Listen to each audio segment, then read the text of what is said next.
രോഗങ്ങളും ദുരിതങ്ങളും സാമ്പത്തിക പ്രതിസന്ധിയും വേട്ടയാടുന്ന പല കുടുംബങ്ങളും നമ്മുടെ ചുറ്റിലുമുണ്ട്. ദുരന്തങ്ങൾ നിറഞ്ഞ ജീവിതത്തെ ഓർത്ത് ചിലപ്പോഴെങ്കിലും നമ്മൾ ശപിച്ചിട്ടുണ്ടാകും. എന്തിനാണ് ജീവിക്കുന്നതെന്ന് ചിന്തിച്ചിട്ടുണ്ടാകും. അങ്ങനെ എല്ലാ പ്രതീക്ഷകളും നശിച്ചു എന്ന് കരുതിയ കൊല്ലം ആയൂരിലെ ഒരമ്മയും മകനും. അമ്മയെ രോഗങ്ങൾ വിടാതെ പിന്തുടർന്നപ്പോൾ, സാമ്പത്തികമായി തകർന്നപ്പോൾ എന്തിനാണ് ജീവിക്കുന്നതെന്ന് അവരും മനസ്സിൽ കരുതി. ഒടുവിൽ അമ്മ സുജാതയെ കൊലപ്പെടുത്തി മരിക്കാൻ മകൻ രഞ്ജിത്തിൻ്റെ തീരുമാനം. എന്നാൽ അമ്മയെ കൊല്ലാൻ ശ്രമിച്ചതിന് ശേഷം മകൻ ജീവനൊടുക്കി. ആയൂർ സ്വദേശി രഞ്ജിത്താണ് വീടിനുള്ളിൽ തൂങ്ങി മരിച്ചത്. അമ്മ സുജാത തിരുവനന്തപുരം മെഡിക്കൽ കോളേജ് ആശുപത്രിയിൽ ചികിത്സയിലാണ്.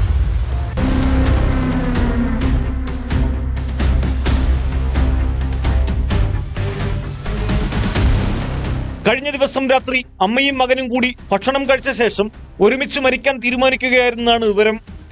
സുജാത സ്ഥിരമായി കഴിക്കുന്ന ഗുളികകൾ ഇരുവരും ചേർന്ന് കഴിച്ചു. തുടർന്ന് തന്റെ നിർദ്ദേശപ്രകാരം മകൻ കഴുത്തിൽ ഷാളിട്ട് മുറുക്കിയതായി സുജാത പറഞ്ഞെന്നും നാട്ടുകാർ പറയുന്നു. ഈ മരിച്ച രഞ്ജിത്തിന്റെ അമ്മയോട് ചോദിച്ചവും പറഞ്ഞ് ഞങ്ങൾ രണ്ടുപേരും ഒരുമിച്ച് ഗുളിക കഴിക്കുകയും അത് കഴിഞ്ഞതിന് ശേഷം തോർത്തിട്ട് മുറുക്കി എന്നെ കൊലപ്പെടുത്താൻ അവർ മോൻ്റെ കൂടെ പറഞ്ഞു എന്നാണ് ഇവർ പറയുന്നത്. എന്നിട്ട് തോർത്തിട്ട് മുറുക്കി ഇവർ ബോധം കെട്ട് വീണപ്പോൾ അവൻ വിചാരിച്ച് കാണും എന്ന് സംശയിക്കുകയാണ്. അമ്മ മരിച്ചുപോയി, ഇനി ഞാൻ ജീവിച്ചിരുന്നിട്ട് കാര്യമില്ല എന്ന് മനസ്സിലാക്കിയിട്ടാണ് അവൻ റൂമിൽ കയറി തൂങ്ങി മരിക്കുന്നത്. വൈദ്യുതി ബില്ലടയ്ക്കാത്തതിനാൽ ആയൂർ KSEB ഓഫീസിലെ ജീവനക്കാരൻ ഫ്യൂസ് ഊരാനായി എത്തിയപ്പോഴാണ് വീടിനകത്ത് നിന്ന് വെള്ളം വേണം എന്ന് പറയുന്നത് കേട്ടത്. ഇയാൾ അറിയിച്ചതിനെ തുടർന്ന് നാട്ടുകാരെത്തി വീട് തുറന്നു നോക്കിയപ്പോൾ അബോധാവസ്ഥയിൽ സുജാതയെയും തൂങ്ങി മരിച്ച നിലയിൽ മകൻ രഞ്ജിത്തിനെയും കാണുകയായിരുന്നു. സുജാതയെ തിരുവനന്തപുരം മെഡിക്കൽ കോളേജ് ആശുപത്രിയിൽ പ്രവേശിപ്പിച്ചു. പുള്ളിയാണ് പറയുന്നത് ഈ വീട്ടിൽ ഒരാൾ വെള്ളം വേണം എന്ന് പറഞ്ഞത്. പക്ഷെ പുള്ളിയുടെ ഒറ്റ ഇതുകൊണ്ടാണ്, ആ പുള്ളിയാണ് യഥാർത്ഥത്തിൽ ഇത്.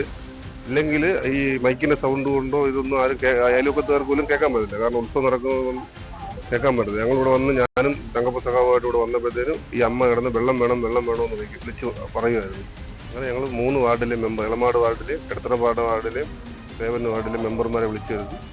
അവർ പിന്നെ പോലീസ് സ്റ്റേഷനിൽ ബന്ധപ്പെട്ടിട്ടാണ് പോലീസ് വന്നിട്ട് സംഭവം. സുജാത ദീർഘനാളായി പ്രമേഹ രോഗത്തിന് ചികിത്സയിലാണ്.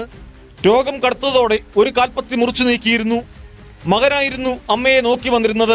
ചികിത്സയെ തുടർന്ന് കടുത്ത സാമ്പത്തിക ബാധ്യതയിലായിരുന്നു കുടുംബം. കഴുത്തിൽ ഷാൾ മുറുക്കിയതോടെ അമ്മ മരിച്ചെന്ന് കരുതിയാകാം രഞ്ജിത്ത് തൂങ്ങി മരിച്ചതെന്നാണ് പോലീസ് നിഗമനം. ചടയമംഗലം പോലീസ് സ്ഥലത്തെത്തി ഇൻക്വസ്റ്റ് നടപടികൾ പൂർത്തിയാക്കിയ ശേഷം പാരിപ്പള്ളി മെഡിക്കൽ കോളേജിലേക്ക് പോസ്റ്റ്മോർട്ടത്തിനായി മാറ്റി.